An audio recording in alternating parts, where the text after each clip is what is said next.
Italy में एक बहुत ही खूबसूरत कहानी मशहूर है। कहा जाता है कि अगर आप जूलियट की तांबे की मूर्ति को छूते हैं तो आपको उम्र भर के लिए अपना मनपसंद जीवन साथी मिल सकता है, और अगर आप उस दीवार पर अपनी परेशानियों के बारे में लिखते हैं तो आपको 100 साल पहले वाली जूलियट से जवाब भी मिल सकता है। इसीलिए जूलियट का ये पुराना घर हजारों प्रेमियों के लिए एक खास जगह बन गया है। लेकिन पेशे से लेखक एना को ऐसी रहस्यमयी और फिल्मी कहानियों पर कम ही यकीन था, मगर जब उसने वहां के मैदान में उन चिट्ठियों को देखा जो आंसुओं से भीगी हुई थी और जिनमें गहरा प्यार झलकता था, तो उसका दिल भी इन भावनाओं को देखकर पिघलने लगा। हैरानी की बात तो ये थी कि सच में कुछ लोगों को जूलियट की तरफ से जवाब भी मिले थे। यहाँ तक कि कुछ लोग बालकनी पर चढ़कर रोमियो और जूलियट की प्रेम कहानी को फिर से दोहराते थे। इसी उत्सुकता में एना ने भी जूलियट को एक चिट्ठी लिखने का फैसला किया। लेकिन जब भीड़ कम हुई तो एक रहस्यमयी महिला बड़ी ही शांति से दीवार पर लगी, उन तमाम चिट्ठियों को इकट्ठा करके टोकरी में भरने लगी। एना को लगा कि कुछ तो गड़बड़ है। वो उस महिला के पीछे पीछे चल दी और कुछ शांत गलियों से गुजरते हुए वो एक छोटे से रेस्टोरेंट में पहुंच गई। वहां कुछ और औरतें पहले से ही इंतजार कर रही थी और आपस में उन चिट्ठियों को बांट रही थी। ये सब देखकर एना से रहा नहीं गया और उसने उनसे पूछ ही लिया। तब उसे पता चला कि ये रहस्यमयी औरतें दरअसल जूलियट की सेक्रेटरी, दुखी प्रेमियों को जो जवाब मिलते हैं वो इन्हीं औरतों के जरिए लिखे जाते हैं। हर जवाब ये अपने तजुर्बे और सच्ची भावनाओं के आधार पर लिखती है। इनमें से एक नर्स थी जो अपनी मीठी बातों से लोगों का दुख दूर कर देती थी। वहीं पास में बैठी घुंघराले बालों वाली बुजुर्ग महिला अपने पति के साथ आधी सदी बिता चुकी थी, इसलिए उसे रिश्तों के उतार चढ़ाव की गहरी समझ थी। और वो छोटे बालों वाली महिला जिसके साथ बच्चे और कई पोते पोतियां थे, वो भी प्यार और रिश्तों के बारे में बहुत कुछ जानती थी। एना को ये सब बहुत अच्छा लगा और उसने भी उनके साथ जुड़ने का फैसला कर लिया। लेकिन जैसे ही एना ने जोश के साथ अपना काम शुरू किया, उससे दीवार की एक ढीली ईंट गलती से नीचे गिर गई। जब वो उसे उठाने के लिए झुकी तो उसे दीवार के बीच फंसी एक पुरानी चिट्ठी मिली जिसे वक्त शायद भूल चुका था। एना ने उसे बाहर निकाला। वो धूल से भरी हुई थी और उसके कोने भी पीले पड़ चुके थे, मगर उसकी लिखावट अब भी साफ दिख रही थी। ध्यान से देखने पर पता चला कि ये चिट्ठी 50 साल पुरानी थी। क्लेयर नाम की एक लड़की ने उसमें एक इटालियन लड़के लोरेंजो के लिए अपने प्यार का जिक्र किया था, लेकिन उनके माता पिता इस रिश्ते के खिलाफ थे। उन दोनों ने साथ भागने का वादा किया था, लेकिन ऐन मौके पर क्लेयर ने हार मान ली और वो नहीं जा पाई। उसे नहीं पता था कि उसका फैसला सही था या गलत, इसलिए उसने अपने दिल की बात जूलियट को लिखी थी, इस उम्मीद में कि उसे कोई रास्ता मिल सके। चिट्ठी में लिखा था, जूलियट प्लीज मुझे बताओ कि मैं क्या करूं। सालों पुरानी दबी हुई वो प्रेम कहानी अचानक सामने आ गई, लेकिन वो लड़की अब काफी बूढ़ी हो चुकी होगी। सबको लगा कि अब इतने सालों बाद दुनिया में हर चीज मन मुताबिक नहीं होती, पर एक प्यारा सा जवाब देना खामोश रहने से कहीं बेहतर है। जैसे जैसे शाम ढली बाकी साथी घर चले गए। ऑफिस में हल्की रोशनी और खामोशी थी। एना ने प्यार के प्रति अपने भरोसे को शब्दों में पिरोया और बड़ी ही संजीदगी से उस पुरानी चिट्ठी का जवाब लिखा। उसने बस एक छोटी सी कोशिश की थी और उसे ज्यादा उम्मीद नहीं थी, मगर एना की हैरानी का ठिकाना नहीं रहा जब कुछ दिनों बाद वहां एक आदमी आया जिसने अपना नाम जॉन बताया और कहा कि वो क्लेयर का पोता है। 50 साल बीत जाने के बाद भी क्लेयर ने अपना घर नहीं बदला था। ये सुनकर एना दंग रह गई। जॉन को लगा कि इस पुरानी चिट्ठी के जवाब से क्लेयर की जिंदगी में मुश्किलें बढ़ सकती है। जॉन वहां से जाने लगा और एना भी उसके पीछे पीछे चल पड़ी। जब एना को पता चला कि क्लेयर भी यही आई है तो वो बहुत खुश हुई। क्लेयर लंदन से इतनी दूर सिर्फ उस एक जवाब की वजह से आई थी। इससे साफ था कि उसके मन में आज भी अपने पुराने प्यार के लिए उम्मीद जिंदा थी। मगर जॉन इस बात से बिल्कुल भी खुश नहीं था। हालांकि जॉन चिढ़ा हुआ था, फिर भी एना चाहती थी कि वो एक बार क्लेयर से जरूर मिले। वो जॉन के पीछे पीछे गलियों से होती हुई आखिरकार उस दीवार के पास पहुंची जहां क्लेयर खड़ी थी। वक्त ने उसके चेहरे पर झुर्रियां तो दे दी थी, लेकिन उसकी शालीनता और खूबसूरती आज भी वैसी ही थी। शुक्रिया, पर क्या तुमने हमें ढूंढ लिया? तुम्हारे पोते ने मुझे ढूंढा, तुमने उसे ढूंढ लिया? हाँ, पर बात यह है कि वो बहुत प्यारा और मिलनसार है। उसे लगा कि शायद तुम मुझसे मिलना चाहोगी। जब रात हुई तो एना ने क्लेयर को रात के खाने पर बुलाया। जब लोरेंजो की बात चली तो क्लेयर ने संभाल कर रखी हुई अपनी वो अंगूठी दिखाई। ये उनके प्यार की निशानी थी। क्लेयर आज भी लोरेंजो की उन नीली आंखों को नहीं भूली थी। उसने इस अंगूठी और उस प्यार को अपने दिल के एक कोने में छुपा कर रखा था। पति की मौत के बाद इस चिट्ठी के जवाब ने उसकी पुरानी यादों को फिर से ताजा कर दिया। अब क्लेयर अपनी उम्र के आखिरी पड़ाव पर थी, फिर भी उसने इटली लौटकर अपनी उस अधूरी कहानी को पूरा करने का फैसला किया। वो बस उसे एक बार माफी मांगना चाहती थी। एना इस प्रेम कहानी से बहुत प्रभावित हुई और उसने तय किया कि वो लोरेंजो को ढूंढने में क्लेयर की मदद करेगी। उसने कहा कि उसे लिखने के लिए प्रेरणा मिल जाएगी और वो खुद अपनी आंखों से इस मिलन को देखना चाहती है। ये कहानी शायद उसके लेखक बनने के सपने को भी पूरा कर दे। भले ही जॉन ने मना किया, लेकिन क्लेयर तैयार हो गई। अगली सुबह होते ही तीनों इस अनजान और रोमांच से भरे सफर पर निकल पड़े। रास्ते में एना ने अपने होने वाले पति को इस बारे में मैसेज किया, लेकिन हमेशा की तरह उसका जवाब बहुत ही रूखा था। असल में एना यहाँ अपने प्री वेडिंग हनीमून के लिए आई थी, लेकिन उसका मंगेतर एक शराब की नीलामी में चला गया और एना को इटली में अकेला छोड़ दिया। ये पहली बार नहीं था। कुछ दिन पहले भी वो किसी खास चीज की तलाश में सैकड़ों किलोमीटर दूर चला गया था और पूरा प्लान खराब कर दिया था।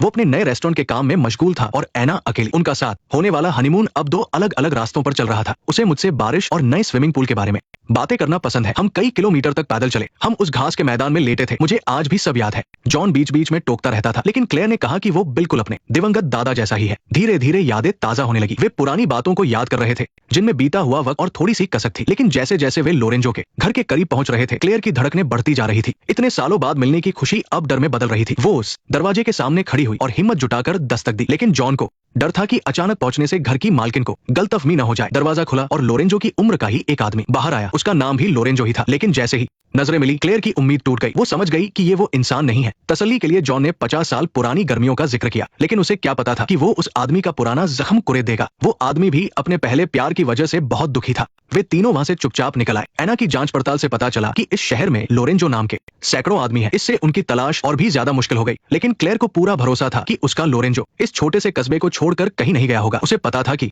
उसे अपनी मिट्टी से कितना प्यार था। एना ने अब तलाश का दायरा छोटा कर दिया। क्लेयर को फिक्र थी कि कहीं इस वजह से एना का हनीमून खराब न हो जाए, लेकिन उसकी फिक्र बेमानी थी, क्योंकि एना का मंगेतर तो खाने पीने की चीजों में ही खोया हुआ था। जब उसे पता चला कि एना कुछ दिन और बाहर रहेगी, तो वो बल्कि खुश हुआ ताकि वह अपनी शराब की नीलामी पर ध्यान दे सके। उसी रात खाना खाते वक्त एना को पता चला कि जॉन, जिससे उसकी हमेशा बहस होती थी, वो वकीलों की संस्था में समाज सेवा का काम करता है, जिसे वह इतना सख्त और अजीब समझती थी। उसके पास भी एक कोमल और नेक दिल है। ये जानकर एना की सोच जॉन के बारे में बदलने लगी, मगर उसे समझ नहीं आता था कि जॉन उसके साथ इतना रूखा क्यों रहता है। डिनर के बाद जब वे एक दूसरे को गुड नाइट कह रहे थे, तब जॉन ने हिम्मत जुटाकर एना से माफी मांगी। उसने माना कि वो सिर्फ इसलिए ऐसा कर रहा था क्योंकि उसे डर था कि इस सफर से उसकी दादी की शांत जिंदगी में हलचल मच जाएगी। शायद तुमने मुझे सबसे बुरी बातें बता दी है। ये सब मेरी ही गलती है। ये तुम्हारी गलती है। साइलेंस। तीनों फिर से शहर की ओर निकल पड़े और इस तरह उन्हें एक के बाद एक कई लोरेंजो मिले। पहला एक बूढ़ा आदमी था जो गली के कोने में शतरंज खेल रहा था। उसने क्लेयर से कहा कि वो आदमी नहीं है जिसे वो ढूंढ रही है, लेकिन जाते समय उसने मजाकिया लहजे में कुछ ऐसा कहा जिससे क्लेयर एक पल के लिए घबरा गई। इस अजीब से न्योते को देखकर क्लेयर ने शालीनता से वहां से जल्दी निकलना ही बेहतर समझा। दूसरा लोरेंजो उम्र में बड़ा तो था, लेकिन उसका अंदाज अभी भी जवानों जैसा बेपरवाह था। जैसे ही वो अपनी नाव से किनारे पर उतरा, उसके दोनों तरफ खूबसूरत लड़कियां घेरे हुए थी। वो हर महिला को बड़े प्यार से देख रहा था और चूम रहा था। वो अपनी रंगीली मिजाजी को बिल्कुल नहीं छुपा रहा था। आखिर में वे एक शानदार हवेली पहुंचे। महल और दौलत के मालिक एक आदमी ने उनका स्वागत किया। वो आदमी न केवल बहुत तमीज वाला था, बल्कि उसे क्लेयर से पहली नजर में प्यार हो गया। लेकिन अब क्लेयर को चमक धमक और दौलत नहीं चाहिए थी, बल्कि वो पुराना खोया हुआ साफ और सच्चा प्यार चाहिए था। लेकिन इस इंतजार का कोई अंत न देखकर डेविड बहुत परेशान था। उसने कहा, मुझे सच में उसकी चिंता हो रही है। मुझे पता है कि वह ऊपर से बेपरवाह दिखती है, पर उसकी जिंदगी इतनी आसान नहीं है। क्या मेरा ऐसा सोचना गलत है? साइलेंस। लेकिन चाहे जो भी हो, हर सुबह वे फिर से हिम्मत जुटाकर अपनी तलाश शुरू कर देते। वे सुबह की पहली किरण के साथ निकलते और शाम ढलने पर मायूस होकर वापस लौट आते। जैसे जैसे नक्शे से एक एक जगह कटती जा रही थी, उनकी आंखों में जो उम्मीद और चमक थी वो भी धीरे धीरे धुंधली पड़ने लगी थी। सारा ने उसकी उदासी को महसूस किया। उसके मन में बहुत कुछ था, पर उसे समझ नहीं आ रहा था कि उसे कैसे दिलासा दे। उसके गले में शब्द अटक गए थे। आखिर में उसने बस इतना ही कहा, अभी सब खत्म नहीं हुआ है। बिल्कुल, अभी ये खत्म नहीं हुआ है। धीरे धीरे उन दोनों के दिलों में एक अनजाना सा एहसास चुपके से पनपने लगा था। डेविड की नजरें अक्सर सारा पर टिक जाती थी और सारा भी उसकी नजरों को महसूस कर एक प्यारी मगर दबी हुई मुस्कान दे देती थी। फिर सितारों भरी एक रात डेविड ने सारा के कमरे का दरवाजा खटखटाया। वो सारा की लिखी कहानी को पढ़ने के लिए बेताब था, ताकि देख सके कि उसकी कहानी में डेविड का किरदार कैसा है। बिल्कुल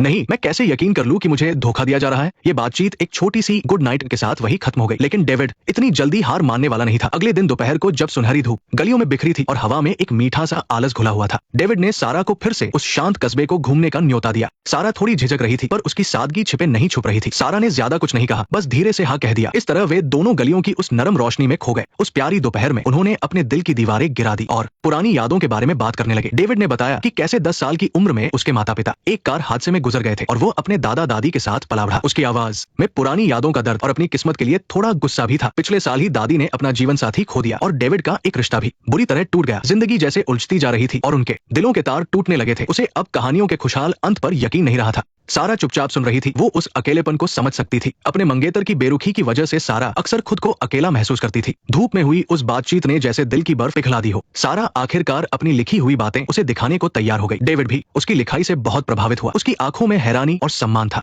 सारा को थोड़ी शर्म आई और उसने पन्ने वापस लेने की कोशिश की। तुमने बहुत अच्छा लिखा है। शुक्रिया। नहीं, ये बहुत बहुत बहुत अच्छा है। तुम इतनी हैरान क्यों हो? तुमने कभी किसी को अपना काम क्यों नहीं दिखाया? मुझे कभी लगा ही नहीं कि ये पूरा हो गया है। क्यों? शायद क्योंकि मैं हर चीज परफेक्ट चाहती हूँ। सुनो, तुम्हें डरने की जरूरत नहीं है। तुम कोई जांच करने वाली नहीं, बल्कि एक लेखिका हो। धूप और गलियों में गूंजती हंसी के बीच उन दोनों की दूरियां भी धीरे धीरे मिटने लगी थी। रात होने पर वे एक शराब खाने में मिले। सारा ने चांदनी में कहा कि वे रोमियो और जूलियट की तरह हैं, जिनकी किस्मत में बिछड़ना लिखा है। लेकिन डेविड ने मुस्कुराकर कहा, अगर मुझे मेरा प्यार मिल गया तो मैं पागलों की तरह वहां बगीचे में खड़े होकर चिल्लाऊंगा। मैं उसे हर मुश्किल से बचा लूंगा और फिर सब ठीक हो जाएगा। अगले दिन तीनों रोज की तरह तलाश में निकले, लेकिन जिस भी दरवाजे को खटखटाया वहां से कोई जवाब नहीं मिला। जब वे परेशान थे, तभी उन्हें एक मददगार स्थानीय आदमी मिला, जिसने रास्ता दिखाने की पेशकश की। उसने दावा किया कि वो लोरेंजो को जानता है और शायद लोरेंजो भी क्लेयर का इंतजार कर रहा है। उन्हें लगा कि कहानी का खुशहाल अंत होने वाला है, पर वहां उन्हें एक शांत कब्र मिली। उस पल डेविड का दिल बैठ गया। यही वो अंत था जिससे वो सबसे ज्यादा डरता था। मुझे उम्मीद है कि ऐसा नहीं होगा, चाहे जो भी हो। हमारा काम पूरा हो गया। नहीं, यहाँ नहीं। तो हम कब रुकेंगे? अगले पहाड़ पर या पूरे देश में? नहीं, ये यही खत्म होता है। बाकी लोरेंजो यहाँ नहीं है। ये वो अंत नहीं है जो तुम चाहती थी, है ना? ये कोई अच्छी कहानी नहीं है। रुको डेविड, ये हमारी जिंदगी है। ये मेरे पोते की जिंदगी है डेविड, ये कोई कहानी नहीं है। उसने पहले ही एक आदमी को खो दिया है। तुम उसे और कितना दुखाओगे? मुझे नहीं लगता कि तुम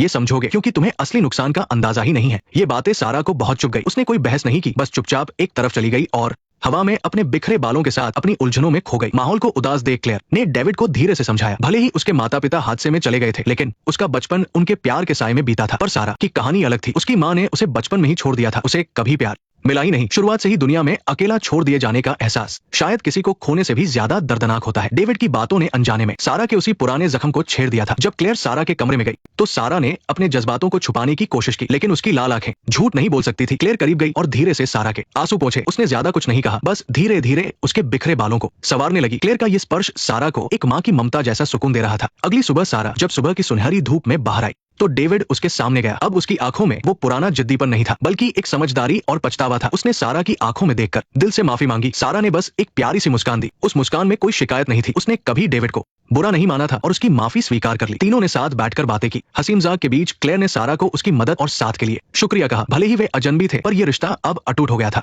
देर रात की ठंडी हवा और एक अजीब सी उदासी के बीच डेविड बाहर लेटा था। सारा धीरे से वहां आई और उसके पास लेट गई। दोनों साथ मिलकर आसमान को देखने लगे। सारा को बचपन की वो रातें याद आई जब वो सितारे गिनती थी, और डेविड को अपनी दादी की हिम्मत का एहसास हुआ। लोरेंजो को ढूंढने का ये जुनून जिद नहीं थी, बल्कि सच्चा प्यार था जिसकी वजह से वे पीछे नहीं हटना चाहते थे। डेविड ने सारा की तरफ देखा और उसकी प्यार भरी आंखों में खो गया। वे एक दूसरे के करीब आने लगे, लेकिन सारा ने जल्द ही खुद को संभाल लिया। उसने अपनी नजरें फेर ली और बिना कुछ कहे वहां से चली गई। डेविड घास पर बैठा सारा को जाते हुए देखता रहा, जबकि ऊपर से क्लेयर भी खिड़की से ये सब देख रही थी। अगली सुबह वे फिर से निकल पड़े और इस बार क्लेयर जानबूझकर पीछे बैठ गई ताकि सारा आगे डेविड के पास बैठ सके। तभी रेडियो पर एक प्यार भरा गाना बजने लगा। गाड़ी का माहौल एकदम बदल गया, जैसे कल रात की बातें अभी भी हवा में घुली हो। उन्हें लगा था कि ये सफर शायद अधूरा रह जाएगा, लेकिन तभी एक अंगूर के बाग के पास पौधों की छंटाई कर रहे एक लड़के ने क्लेयर का ध्यान खींचा। उसने डेविड को गाड़ी रोकने को कहा। क्लेयर को पक्का यकीन था कि यही लोरेंजो है। डेविड हैरान था कि इतना जवान लड़का लोरेंजो कैसे हो सकता है। सारा के पूछने पर पता चला कि उस लड़के का नाम सच में लोरेंजो था। तभी एक आदमी वहां आया। वो उस लड़के का पिता था और उसका नाम भी लोरेंजो था। तब डेविड को समझ आया कि जिस लोरेंजो को वे ढूंढ रहे हैं